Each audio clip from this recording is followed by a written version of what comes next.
Ar Rusija invadins Lietuvą? It's crazy to think that at the time of making this video, it's been about 2 years since Russia launched its full-scale invasion of Ukraine. For Ukrainians, 2024 marks 10 years of Russian occupation since the Crimean Peninsula was annexed in 2014. Large groups of pro-Russia troops surrounding Ukrainian bases, ordering their forces off of them so they can occupy them. The international warning to Russia to end its invasion is being ignored. But when it comes to the more recent full-scale invasion, Lithuania has been one of the most vocal countries in its support for Ukraine, reminding the world of the need to repel Russian aggression. One thing you'll hear over and over again in Lithuanian news, as well as international news about Lithuania, is that many people in the country hold the strong belief that Russia wants to capture the Baltics too. The pressure is on to get Lithuanian recruits up to snuff too. The Russian activities in Crimea and in eastern Ukraine show that it's not only that Russia possesses the capability to harm us, but they also might have the intentions. This is something I wanted to Jesus, jis labai švariai angliškai pašnekėjo ir look at that fucking jawline. Giga Chad. Eugenijus Lastauskas. What the fuck? The Russian activities in Crimea and in eastern Ukraine show that it's not only that Russia possesses the capability to harm us, but they also might have the intentions. This is something I wanted to unpack and examine for today's video.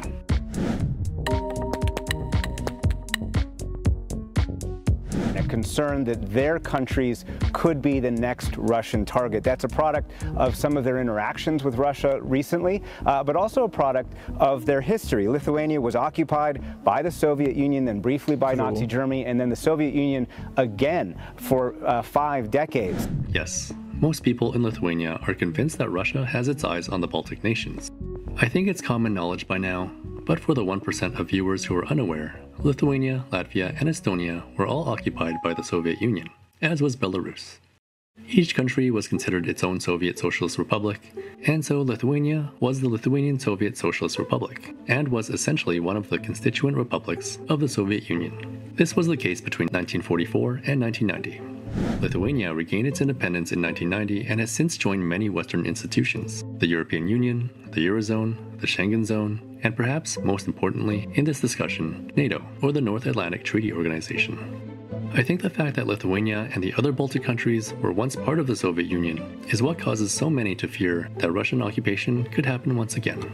For older generations of Lithuania, life under Soviet occupation was a lived reality, something that, for them, probably doesn't feel like it was too long ago.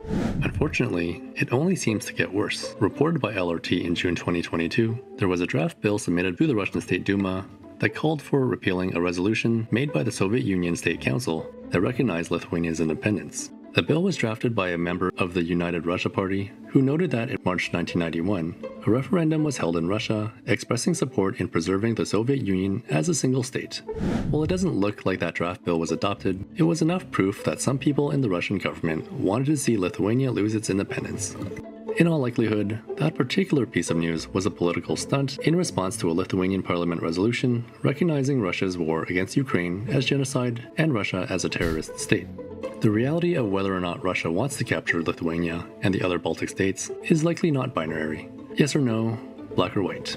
Life is Bet pala, ar mes pamirštam, kad Rusija grasina non-stop mums dėl visko?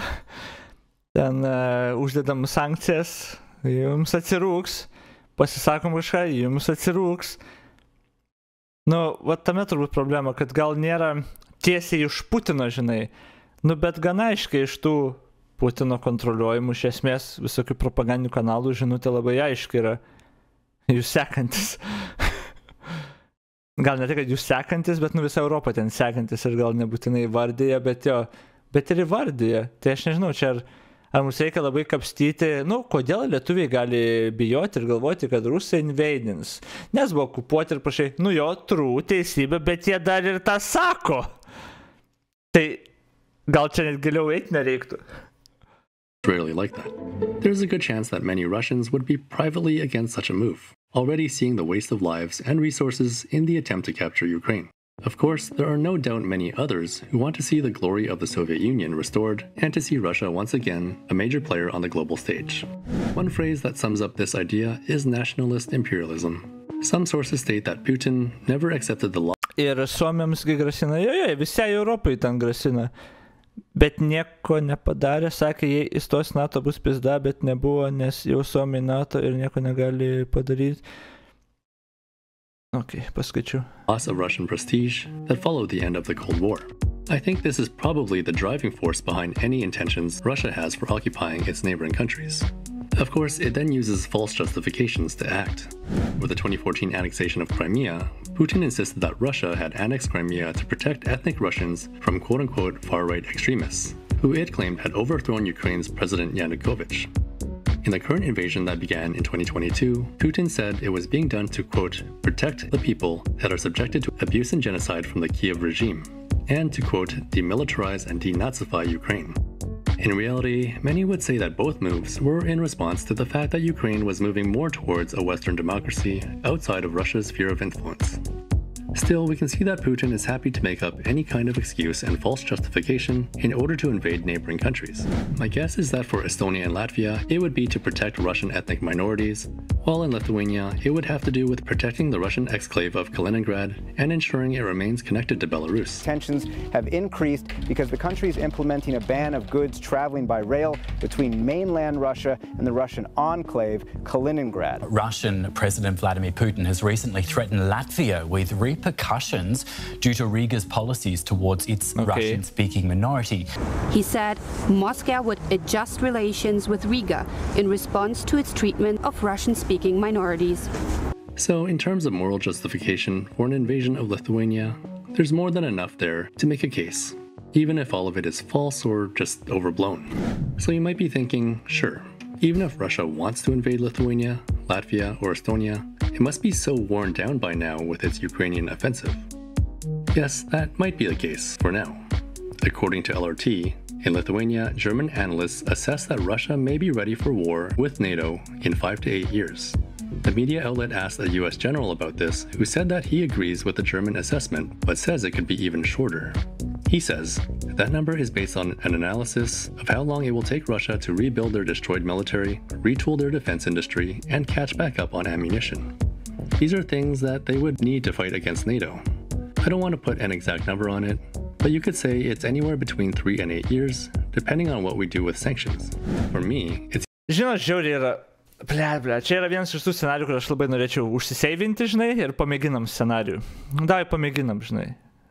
Rusai, įženkit kažkur čia į NATO. Tarkim, ne šiandien, ar po 2 ar 3 metų, ar 4 ar 5. O gal ir šiandien, tipo, man įdomus visi scenarijai būtų. Nes techniškai, viena yra ta stovykla, kur realiai NATO čia duoda seną tą karinę įrangą, o realiai, jeigu Rusai kažką šakotus NATO, visiškai sutriuškintų jos. Ir man atrodo, čia yra gan realus scenarius. Bet, jeigu duodi 2-3 metus ir tu gal taip, viso savo, kaip ten BVP ten nepajungi, kad karinę įrangą gaminti ir viską, Rusija jungia, ne visą, bet padidina, ir tu duodi jam 3, 4, 5 metus ir panašiai. Kas tada, tipo... Vat klausimas, kiek iš tikro yra palyginti, kiek iš tikro turi visko?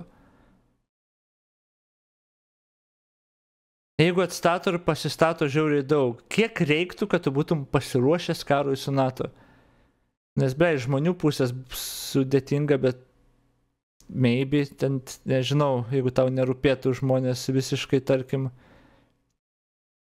Nes yra scenarius, aišku, yra scenarius, kad ką Rusai ir norėtų pademonstruoti, kad NATO nieko nedarytų. Atvaro jie ten, nežinau, į Lietuvos kaimelį mažą ir NATO sako, čia dėl kaimelio nieko ir jie nieko nedarytų ir tipo parodytų, kaip NATO iš tikro negintų tų šalių ir tada pasitikėjimas NATO krenta ir subyra visa ta mūsų taika, žinai, trapi. Bet tarkim, NATO, Article 5 nesijuojamas iš karto ir karas su Rusija, tiesiog NATO kariauja su Rusija, Europa, whatever. Kiek tada Rusijai reiktų turėti visko, kad jie galėtų tą karą, nes aš asiuminu, pradinis responsas, būtų brutalus iš NATO, tokiam. Aš prielaidą darau, kad iš tikro būtų brutalus, pagal visus tada ten scenarius, oras, žemė, vanduo, viskas tiesiog, pro visur iš visur. Ar Rusija nuo to atsilaikytų? Vat klausimas. Jeigu atsilaiko, kas tada? Kas turi didesnę gamybą, daugiau resursų? Nes tą karą, aišku, įjungtų turbūt ir Kinija, ir visi ten, kurių interesai būtų, kurie negalėtų tiesiog ignoruoti to viso. Aš nežinau, kaip tai, va tame yra man įdomu.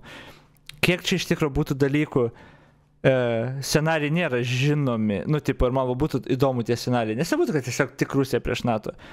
Kinai, jie iš karto Taivaną ima. Mikročipam iš karto pizda gamybai. Ten, tai naujų, gerų tankų ten ir gerų, nežinau, raketų pagaminti jau būtų sudėtinga. Aš nežinau, kiek ten stopailuose čipų amerikiečiai turi ar ten NATO. Bet, tipo, jeigu Taivaną paima, ten, tai nebūtų, kad, vienas frontas, žinai. Tai būtų, realiai globalus frontas. Tada, žiūrėk, gerai, ten iš pietų, ten kokia nors, ten, ką Indija tada daro? Šiaurės Korėja, tai aišku, Kinija, manau, o bliau, jeigu Kinija sako, o davai mums amerikiečiai labiau patinka ir išduoda Rusiją, backstab, mes pasiemam teritoriją savo, tas, kur kontestuojamos, tada dar pasiemam biškį teritorijų, fuck you, Russia, neščiakauju, tipo. Bet, jo, kaip būtų įdomu tiesiog, pažiūrėti iš tikro, kas būtų, nes tų scenarijų galimų turbūt yra tūkstančiai, bet kas būtų? Ar būtų tas sutriuškinimas, kur ten šalininkai NATO pasakytų, kad čia būtų visiškas sutriuškinimas? Ar Amerika pasirodytų, kaip ir ten Rusai kažkada dažnai pasirodė, o gal nėra tokie galingi? Mažai laikli, man atrodo, toks scenarius iš tikrųjų. Amerikiečiai smarkiai per dažnai, kaip čia testuoja tą savo visą tą, kaip ir ne tai, kad įrangą, bet tipo karinę. Rusai labiau kalbėjo, kad turi stiprią, bet gal netestavo tiek, bet amerikiečiai vis patestuoja ją normaliai taip. Bet jau, šičia tiesiog man būtų žiauriai įdomu ir smalsu, kaip iš tikro būtų tokiam scenariui, kur, okei, karas ir tada visi irgi įsivėlė į, kas dar neįsivėlės, neutralių nebelieka. Ir vat kaip tada atrodytų tas kariniai veiksmai jau ne random kažkokios ten trečios šalies kariuomenės, kaip Ukraina, nors jinai ir turėjo kažkiek, bet, tipo, ne tas pats, žinai, oro jie neturi ir panašiai. O vat kaip atrodytų NATO smūgis? Kiek laiko jis galėtų trukti? Kiek laiko galėtų NATO sustaininti labai kietą daužimą, pavyzdžiui, Rusijos infrastruktūros ten ir panašiai? Kas būtų, jeigu įsijungtų dar ir kitos šalis? Ir jau dabar NATO turėtų paspredinti tą aigės, jau ten, nežinau, būtų įdomu labai. Tai jo, apie trečią pasaulinį realiai ir kalbam, tipo. Kažkur tas buvo įmesta 90 ir dabartinės Vokietijos kariuomenės, aš nežinau, ką čia reiškia. Ir jo, man įdomu, kiek iš tikro, aš net tų skaičių nežinau, kiek NATO iš tikro turi dalykų visokių, kiek Amerika turi, kiek NATO bendrai paėmus turi, kiek Europa turi, ir karių, ir ten, ir kulkų, ir artilerijos, ir technikos. Kiek rusam iš tikro reiktų, kad jie galėtų bent jau tą pradinį atlaikyti ir tada jau žiūrim, kas daugiau pagamins. O čia klausimai man tokie įdomus, nes aš šiandien nusimanau, aš niekada nesužiūrėjęs tų skaičių. Polish army has 1009 tanks, including 249 Leopards, 2 tanks, Leopard 2 tanks, 117 Leopard 2A4, okei, čia. Taip pat tankų tiek turi, okei. Kiek iš jų veikiančių. Lenkai, man atrodo, būtų... Bleva, tas ir yra. Kiti sako, kad Lenkai tiesiog prieš Rusiją laimėtų. Čia kiek žmonių tiek teorijų. Kiti taigi sako, kad Lenkai tiesiog vos ne vieni prieš tą jobaną Rusiją laimėtų, kad ten ta Rusija dabar tokia gaidiška, kad ten vapšė, blėt. Ten, kiti sako, kad Suomija ten sunaikintų tą 9% Rusijos, kas ten iš jos bebūtų likę, kiek ten beatsistatinėtų. Tipo, va tas yra. Kienot paklausi, o realiai kaip būtų, mes tiesiog negalim sakyti. Nieks nežino. Čia klausyti žmonių nuomonių, lygiai tas pats paklausė būtų, ką manot, ar Rusija per kiek laiko Ukrainą paimtų, ar Ukrainą atsilaikytų. Irgi visi turėtų nuomonės, jas būtų visiškai, kaip čia, skirtingos ir, į visas pusės. O kaip iš tikro, mažai kas nuspėja būtų ir būtų spėję, kad Rusija iš tikro ten pradžioje vapšė subirėtų, pasirodytų, kad jie visiškai neadekvatus, bet tada su laiku įjungtų tą visą savo variklį ir jau taptų reasonable tipo. Tai čia spėlioti klausyti, o tas man ir yra įdomiausia. Tiek daug scenarių, bet nieks tiksliai nežino.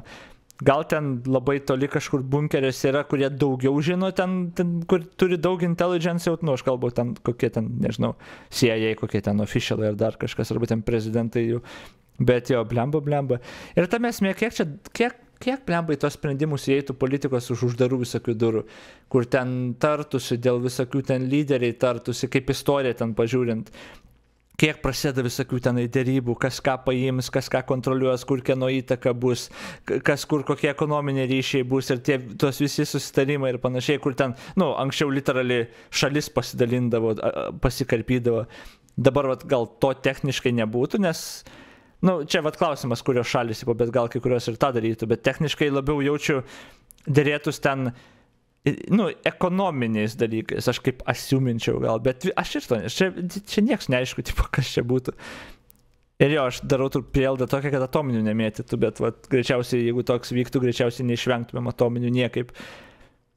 Ir jau tada lieka tikėtis, turbūt, jeigu tu esi Amerikos šalininkas, kad ten, Amerika, NATO ir Europo pirmieji mestų labai smarkiai, kad nebūtų atsako. Jeez. Čia tai žiauru, nes pizdės būtų, nes, ką ten benumestų, jeigu vėsant mūsų pučia, pas mūsų ateina, aš nežinau. Jo, tai todėl ir sakau, labai būtų fainai užsiseivinti progresą, pažiūrėti tą scenarijų ir tada grįžtam atgal, žinai, nes blembu. Ok, dabaigiam video. It seems absolutely crazy to think that Russia would even entertain the idea of invading a NATO member. At the heart of the NATO alliance is the principle of collective defense, and that an attack on one member nation is an attack on all. America is fully prepared with our NATO allies to defend every single inch of NATO territory. So if you really want to get dark with this... Šitą teiginį Putinas realiai nori parodyti pasauliui, kad tai nėra teisybė, ir jie galėtų tada parodyti. Matot, every single inch, bet ten mes nežinau, koks ten yra pas mus, nežinau, ten kokį Lietuvos kaimelį paėmėm ir matot, NATO nepradėjo trečią pasaulinę dėl to. Matot, NATO negalim pasitikėti, nes toks planas ir yra, parodyti, kaip jie rusai tokią žinutę, kaip čia transliuoja, kad parodyti, kad NATO nėra tokie galingi, kad jie negins čia jūsų ir panašiai. It feels like, at least to me, that an attempted invasion or attack on any NATO country by Russia is essentially World War III, with both sides, NATO and Russia, armed with nuclear weapons. So to assess whether or not Russia would try to capture Lithuania or the other Baltic states, one has to ask whether or not Putin would dare to start a war against forces from all of NATO. Since 2004, we are a NATO member, and we have very clear assurances, which were repeated many times also by President Joe Biden, that Article 5 is sacred, rock solid. It seems absurd that it could happen, but at the same time, many thought a full-scale invasion of Ukraine would be absurd as well. So to wrap it up, with Lithuania and the other Baltic states as members of the NATO alliance, it feels less likely that Russia would dare invade, but in this day and age, anything is possible, unfortunately. Since the very beginning, since the regaining of our independence, we realized that Russia is a long-term threat. But it's the exact reason why Ukraine needs to win, to set an example and show that borders of independent countries should be respected. But what do you think? What are the chances that Russia attempts to invade Lithuania in the next 10 years? Share your thoughts by leaving a comment. For the Lithuanian word of the day, let's go with karas, which means war. Karas. Thanks so much for watching, and I'll see you next time. War. War never changes. Čia Falloutas gerai. Lithuania Explain kanalas. Koks vakaras ilgas, kaip širdim man gelia.